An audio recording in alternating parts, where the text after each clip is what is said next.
Hallo, liebe Lernende. Welcome back to Langmitra's German podcast. I'm your teacher, Maria, and I'm so excited to dive into a truly practical and essential topic today, syncing schedules in German. Devendra, are you ready for another engaging lesson? Absolutely, Maria. I'm really looking forward to this. Last time we got comfortable with numbers and telling time, and I can already see how that's going to be super useful for scheduling. You're absolutely right, Devendra. You've made a great connection. Our previous lesson on numbers and time was the perfect foundation. Today, we're building on that by learning how to make invitations and appointments, accept or decline them politely, and even suggest alternatives. We'll also cover how to describe a simple daily routine using days, times, and key schedule words, and importantly, how to understand opening hours, or Öffnungszeiten, which you'll see everywhere in Germany. That sounds incredibly useful, Maria. I often find myself needing to ask about opening hours or make plans when I'm traveling, so this is perfect. Excellent. Let's jump right in then. So, the first and most fundamental word we need for scheduling is the appointment. In German, that's der Termin. Can you hear that R sound at the end, almost like a soft R sound? Termin. It's a masculine noun, so we use der Termin. This word is incredibly important because Germans are very precise with their schedules. If you have a Termin, it's a fixed slot, not just a casual meeting. Think of it like a doctor's appointment or a business meeting. It carries a certain weight. Can you try saying der Termin? Der Termin. Excellent, Devendra. That R was much softer. Very good. Now, let's try it again, focusing on the E sound in Termin. Der Termin. Perfect. You've got it. Now, what if you want to say to have an appointment? We use the verb haben, which means to have. So, einen Termin haben. Notice einen instead of ein. This is because Termin is masculine, and here it's in the accusative case, which we'll dive deeper into in a future lesson. For now, just remember einen Termin haben. Can you repeat that for me, Devendra? Einen Termin haben. Fantastic. And to make an appointment, we say einen Termin vereinbaren. Vereinbaren means to arrange or to agree upon. So einen Termin vereinbaren. Try that one, Devendra. Einen Termin vereinbaren. Very good. The V sounds like an F there, which you did well. Now, when you're trying to schedule something, you need to know if someone is available or busy. Available is verfügbar, verfügbar, and busy or occupied is besetzt, besetzt. These are adjectives. Can you try verfügbar and then besetzt? Verfügbar and besetzt. Excellent pronunciation on both, Devendra. You're really picking up on those German sounds.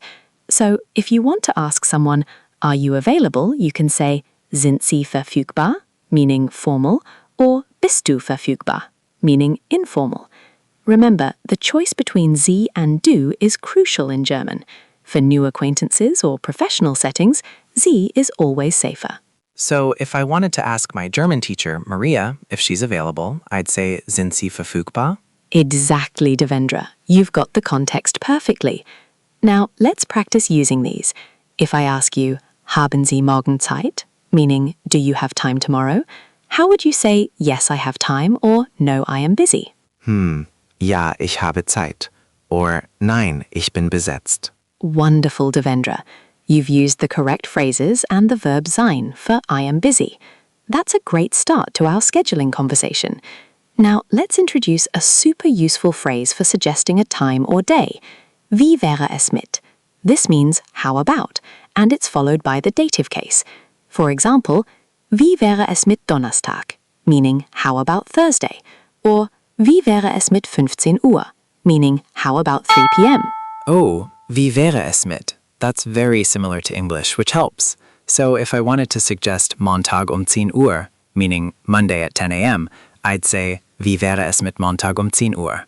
Precisely, Devendra. You're catching on quickly. Now, let's do a little role play. I'll suggest something and you can either accept or decline. If you accept, say, ja, das passt gut, meaning yes, that works well. If you decline, say Nein, leider nicht, meaning no, unfortunately not, and then maybe try to suggest an alternative. Ready? Ready, Maria. Okay. Guten Tag, Devendra. Haben Sie nächste Woche Zeit für ein Treffen? Wie wäre es mit Dienstag 14 Uhr? Nein, leider nicht. Ich bin besetzt am Dienstag. Wie wäre es mit Mittwoch 15 Uhr? Excellent attempt, Devendra. Just one tiny correction. When you say I am busy on Tuesday, you'd say Ich bin am Dienstag besetzt. The comes before the day, but your suggestion was perfect. Let's try your suggestion again. Wie wäre es mit Mittwoch 15 Uhr? Ich bin am Dienstag besetzt. Got it. So, wie wäre es mit Mittwoch 15 Uhr? Ja, das passt gut. Mittwoch 15 Uhr ist perfekt. Meaning, yes, that works well. Wednesday at 3 p.m. is perfect. See, Devendra, you just successfully scheduled an appointment in German. That was much clearer than your first try. You're a natural at this. Wow, Maria, that feels really good. Thanks for the correction. My pleasure. Now, let's move on to describing your daily routine, or mein Tagesablauf. This is where we bring in some useful verbs and time expressions. Let's start with some common daily activities. To get up is aufstehen. To have breakfast is frühstücken. To go to work is zur Arbeit gehen. And a lovely German phrase for to finish work for the day is Feierabend machen. Feierabend machen. That sounds interesting. It really is, Devendra. We'll talk more about Feierabend in our cultural deep dive. But first, let's look at aufstehen. This is an example of a separable verb. In German, some verbs have a prefix that separates from the main verb in certain sentence structures. So, aufstehen means to stand up or to get up. In a simple sentence like, I get up at 7 a.m., you'd say, Ich stehe 7 Uhr auf. The auf goes to the very end of the sentence. It's a bit different from English, isn't it? Oh, that's fascinating, Maria. So the auf separates and moves. So if I want to say I have breakfast at 8 a.m., it would be Ich frühstücke 8 Uhr, because frühstücken isn't a separable verb. Exactly, Devendra. You've grasped the concept perfectly. Frühstücken is not separable, so it stays together. You're connecting the dots beautifully. Now, let's practice aufstehen. Can you say, Ich stehe 7 Uhr auf? Ich stehe 7 Uhr auf. Wonderful. And frühstücken. Ich frühstücke 8 Uhr. Ich frühstücke 8 Uhr. Excellent, Devendra. You're getting better each time. And to talk about opening hours, you'll often see the word die Öffnungszeiten. This is a plural noun, literally the opening times. Öffnungszeiten. This is crucial for planning your day, especially when you're visiting shops, museums, or restaurants. Can you try die Öffnungszeiten? Die Öffnungszeiten. Perfect. That Ö sound is tricky, but you're doing great. Now, how do we talk about when something öffnet, meaning opens, or schließt, meaning closes? We use the prepositions von bis for from to. For example, das Geschäft ist von 9 Uhr bis 18 Uhr geöffnet, meaning the shop is open from 9 a.m. to 6 p.m. Or die Bank öffnet 9 Uhr und schließt 16 Uhr, meaning the bank opens at 9 a.m. and closes at 4 p.m. Try von bis for me, Devendra.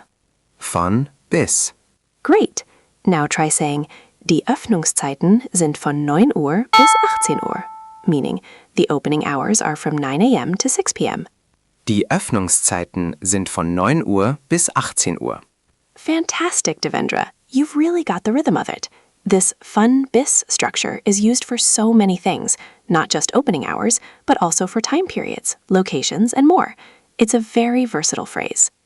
Speaking of schedules and time, Devendra, let's delve into a little cultural insight.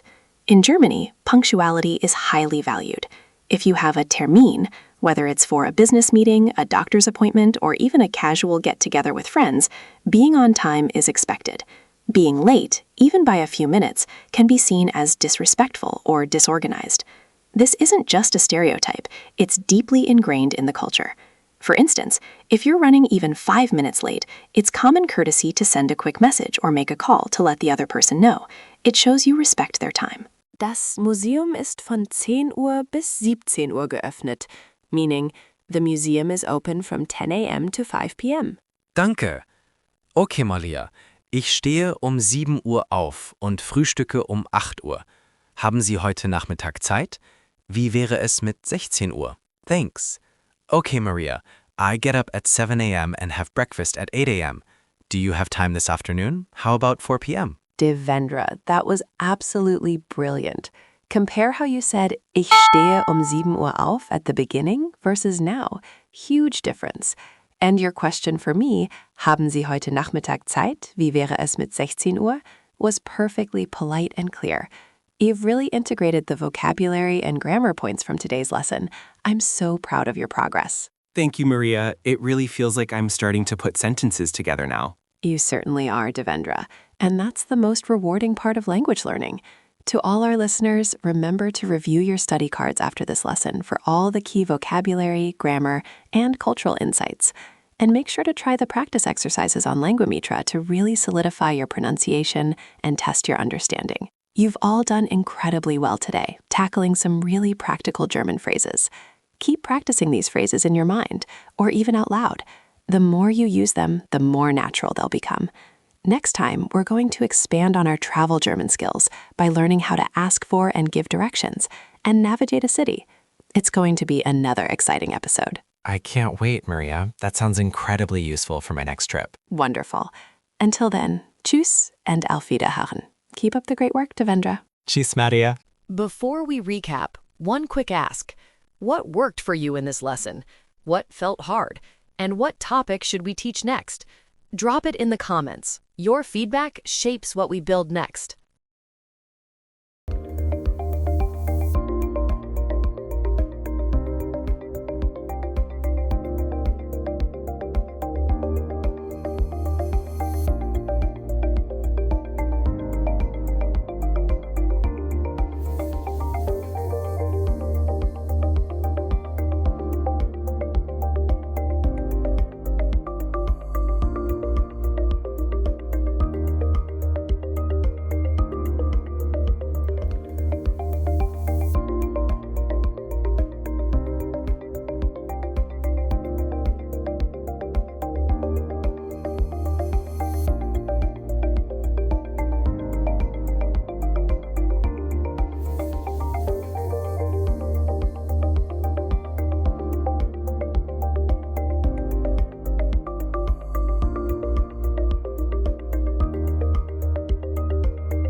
One language sets you in a corridor for life.